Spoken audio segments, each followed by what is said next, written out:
ande ngandya wabana ngenda balisa kitofaayo tugenda kubanga tusaba Katonda oyo akola ebyamagero ewuwo naawe akyaleko aberenga akukolera byakolera abalala amiina akuwambatire akukolereyo ekyamagero amiina.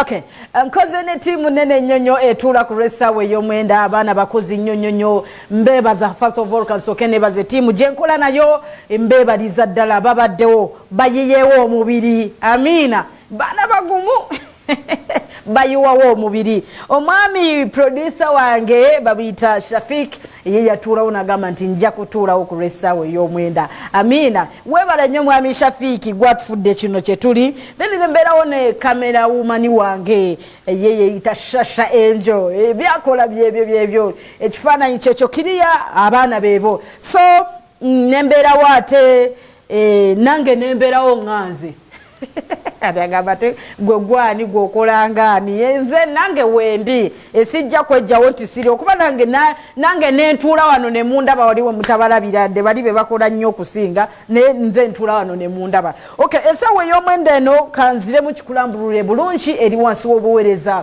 obwa Revival Christian Church e Kawale Sumbibwa omusumba Andrew Jengo Abizayi wenjogerera gwe akyali okumpi njagala osambyeko olabike ng'ojja meeting pastor one on one oba kye bayise counseling oyina ebikusumbuwa oyina ebikumazeeko emirembe bitataganyiza tokyetegeera funa emitwalo 10 osambyeko borushinge odduka emisinde osobola okuba nga omumiitinga one on one tannatandika osobola okudduka ojja kuba omusinkana. Muzikirize nsooka enjanirize amagye agali ku Facebook oba tiimu eri ku Facebook waliwo tiimu eri ku YouTube nayo etuula ku lwessaawa ey'omwenda ekomandingibwa omwami Atalas then Facebook omwami Shafiki yakituulamu awamu n'omwami Abdul Musoke abo bonna bakola omulimu gw'amaanyi nnyo ng'olina programu zaffe z'omisinga zibeerayo ku YouTube then ne ku Facebook osobola ogenda no likinga page yaffe ABS TV Kawala then YouTube tukozesa ABS TV official gendeyo likinga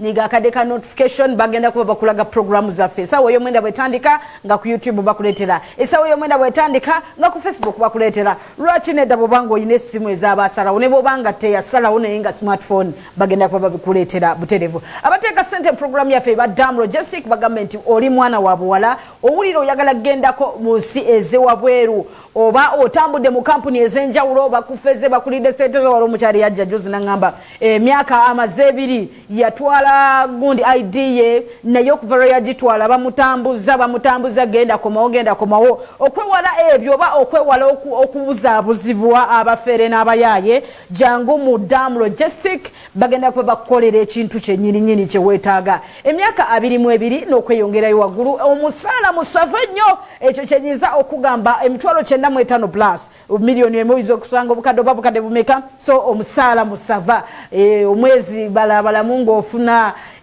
sente bwezityo ojja kubanga nawe ofuuka biliyoni oba miliyoni oba nagaga n'ab'okukyalo nabagambe nti ayi ono mpale mbaaya kati ate ye musama kikolerere bagenda kubakukolerako bulungi funa emitwalo 5 then nendaga muntu yebisigadde byabwe then nina nange offer gye nawaddeyo eri abantu abatalina sente nga gugamba sirina naye ate nandyagadde okubanga ngenda mu mawange ag'ebweru nze neewaddeyo neŋŋamba nti kasitoba ng'olina endaga muntu oba olina empapula ezannira ezikulaga nti weewandiisa jangu buzi oba nkubiraako ku ssimu yange nja kuba nkuteerako emitwalo 5 bantu 10 oba bameka abaana babazze nze emitwalo 5 nja gikusasulira gwe funa bufunyi ndaga muntu funa bufunyi mpapula zo z'olina ojje bagenda kuba bakutwala ebweru abadde mu Logistic basange ku noti 7 noti 4203 then gwe agamba nti sirina ne mukama ndaba sirina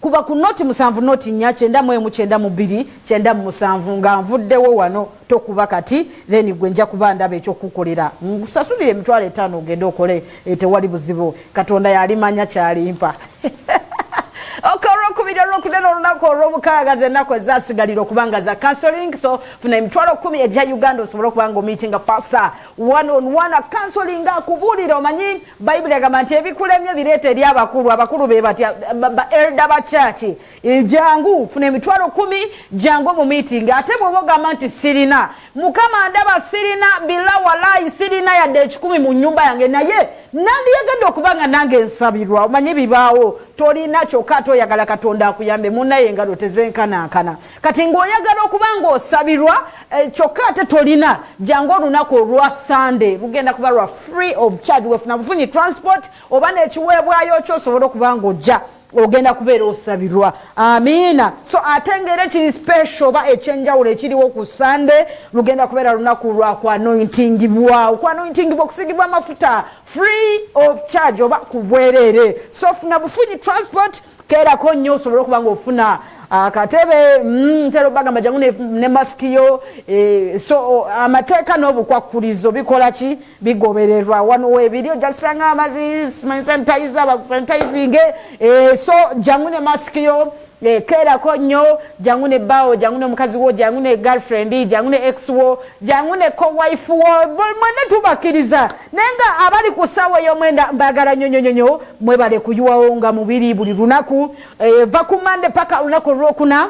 So mbagalira ddala abafunyemu Katonda bakyakolera ddala era nga nzikiriza nti ogenda kubeera omu kwabo mu wiiki eno waliwo ebibadde byafa mu bulamu bwo waliwo sente ze bakusuubiza n'ogaana okuzifuna ne basigala nga bakubuzaabuza twafunyemu ebizibu ate nabadde ngenda kuzikuwa naye nengenda okulaba nga ate nange nkyazi bakubuzaabuza naye nga sente ezo owulira ozeetaaga yadde bazikusuubiza omanyi akusuubiza era akumba Ndoni yakusuubiza naye ate ofuuse ng'amu banja Mukama Katonda atuyambe buyambi kale ajjukire omulumiriza abeerenga buli lweyebaka alaba erinnya lyohawe namusuubiza emitwalo 10 oyo namugamba ngenda mukolera bizinesi oyo namusuubiza omugulira akagato abantu ababasuubiza nsaba Mukama Katonda nyambe buyambi balemenga kwebaka.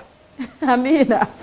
Yakusuubiza embaga nti omanyi beeyogeza nnyo nkwagala nnyo kati ngenda kuwasa ogenda kubeera mukyala wange yakikusuubizaga nnyabo kasita yali nti akyogedde akikubuulidde abaana abasabira ku ssaawa ey'omwenda genda kubeera muliro yeeyogeza ekintu nti nkwagala kyokka ate n'amala neyefuula mbu ayagala kubasuka bigenda kukyuka this time round bigenda kukyuka omuntu kasita ayogera ekintu nti Joanna nti wangi nkusuubiza ngenda kuwa emitwalo 5 banange temugenda kwebaka nga temunnazituukiriza.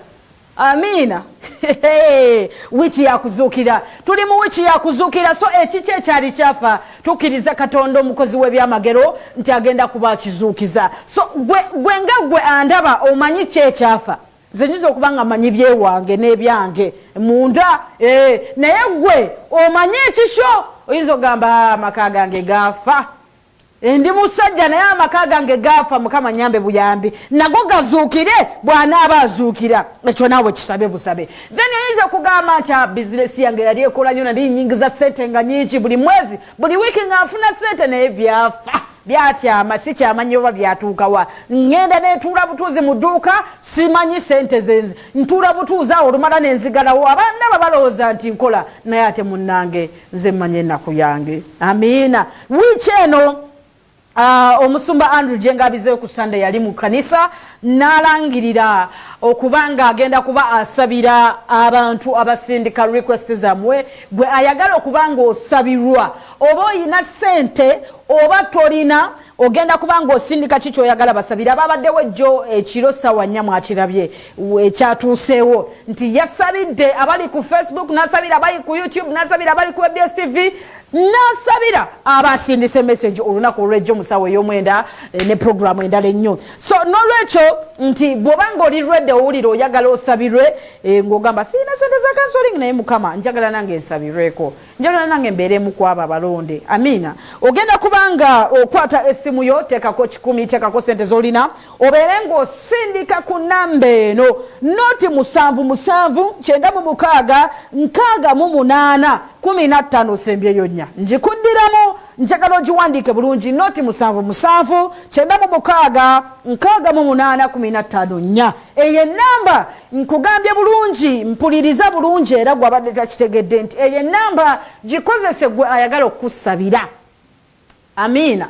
Oyagala kusabira, oyagala kubanga musumba Andre Chirosa wanyasabira gwe sambyako. Then enamba endala ezo zolaba ku screen yo waliwo eziriko support ABS TV oba wagira ABS TV. Okuli kolaba ekigambo ekyeze namba zonna eziriko kuliko esembya 22 kuliko esembyayo 47 eze namba zonna nkwegayiridde zikozese okwebuuzaako byotategedde wano ba byoyagala okumanya ku buweereza bwa Revival Christian Church Kawala. Tusangibwa Kawala Kasozi era gwe ayagala okutumiitinga oba okutusinkana obanga wandiyagadde okusabako naffe funa boda oba taxes okujjewoole zikulete mu kibuga Kampala then botuukayo genda mu taxi eye Namirembe Road taxi zaffe zijje Kawala mwe zisangibwa awamwe muli stage yaffe ejja wano botuukayo bagambe nti ngenda ewa Pastor Iga abize buterevu bajja kutuusiza ddala ku kanisa yaffe oba ku church yaffe ya Kalina so tebakubuuza manya abantu beteekawo n'abanga siye Pastor Iga siye Pastor Andrew naye bamugamba nti ogenda Pastor Iga te nolanga bakutute mu kigundi mu kiyumba kyotategeera ne wano wa Pastor Iga church yaffe munnange ya Kalina bulungi nnyonyo myaliro ojjagiraba ojja kuba ku kkubo ogirabire ddala nga mpanvu ng'etuukira ddala eri waggulu. Lwaki mbalira obudde munzikirize nsooke mbawe ekigambo ky'olunaku olwaleero okuva omusumba waffe Pastor Andrew Jenga abizaayo then nkomewo ngenda kuba nkwata amasimu gammwe tugenda kusabako leero naye tugenda kusabako tuyina ekigambo ky'olunaku olwaleero okuva mu Bayibuli then n'ebirala. Okay, producer Shafik asooka tuwa ekigambo ky'olunaku then I will be back. Now tell your neighbor, your enemies will come to their sins. They will come back to your sins. They are in your hands. That their life, you have it in your hands. You'll be having it in your hands. Tell your neighbor, the life of your enemies will be in your hands. I will be deciding what to do for them. Tell your neighbor you'll decide what you do for your enemies. God will bring them to you and drop them there. That time that they'll have nothing to do.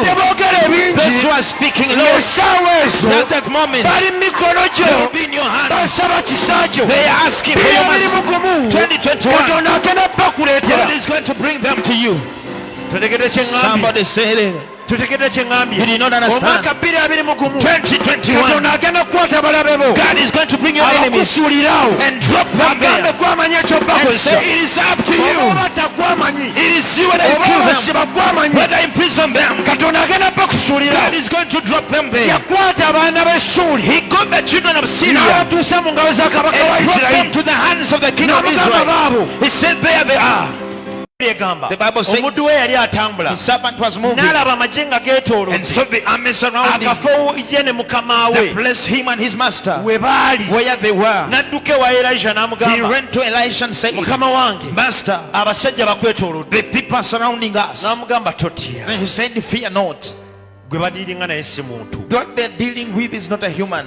Whom they're dealing with is not a human. What happened? The prophet came out. He looked at them. He prayed a prayer. And God had to blind their eyes.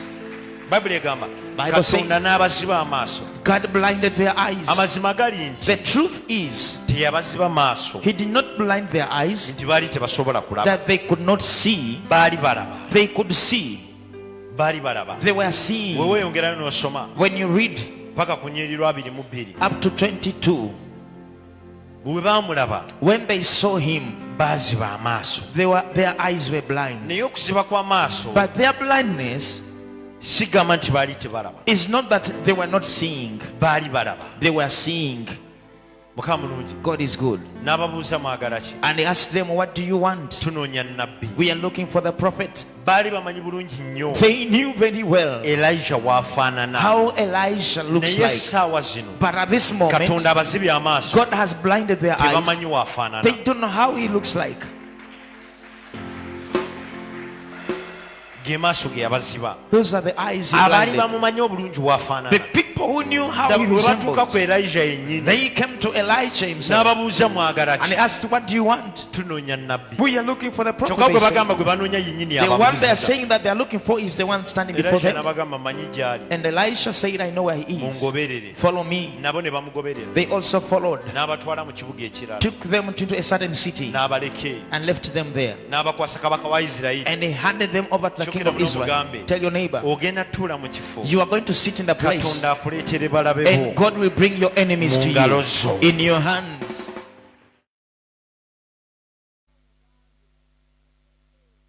Balabe bo bagambe nti balabe bange essaawa yonna eddakiika yonna nninza okubalaba. Manye ebintu bya Mukama byewuunyisa. Byewuunyisa bikyuka.